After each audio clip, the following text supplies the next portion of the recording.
Fautrier, Dubuffet, and Wols were all looking for ways that they could break the mold in painting after the war.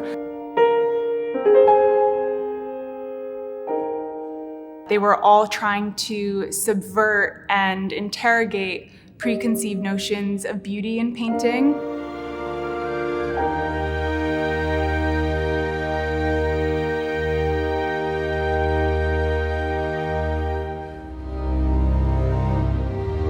These 4 paintings really tell the story of post-war Paris. The liberation of France in 1944 was a very cathartic moment for artists across Europe. The French public was coming to terms with the atrocities of the war, and there was also a very hopeful sentiment for the future after years of destruction and anguish.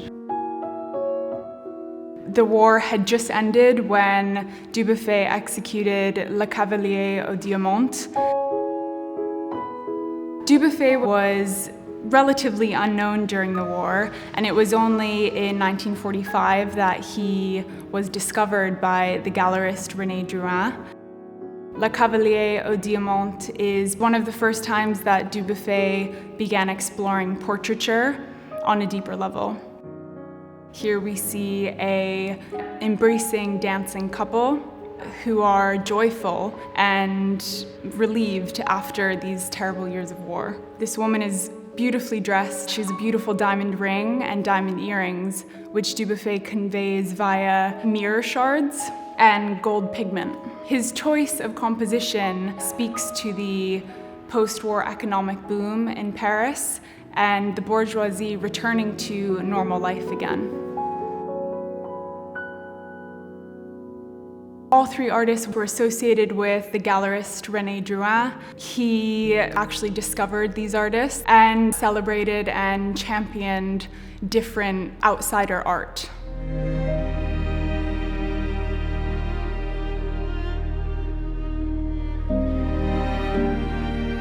The 2 works by Fautrier in this collection were executed between 1943 and 1945, and these works are part of Fautrier's Otage series, which he began while he was staying at a psychiatric hospital on the outskirts of Paris. He was arrested as part of the resistance movement, and he takes his own trauma from this wartime period and translates them to canvas.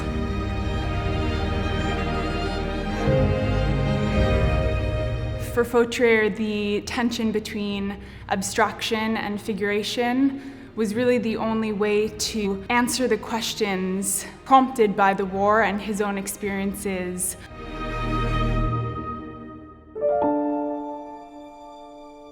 Wols studied at the Berlin Bauhaus, and he moved to Paris in 1933 at the age of 19. Wols's work is highly gestural. He uses a range of media, including paint and sand. His style of abstraction is very visceral. On the surface of La Turquoise, you see Wols using the wrong end of the brush. He's applying the paint freely and quickly with his fingers, and he's scratching the surface of the canvas. So this is a very violent form of abstraction that is evocative of the war. Together, these paintings have remained in the same private European collection for over 70 years, and they were acquired at a time when these artists were relatively unknown.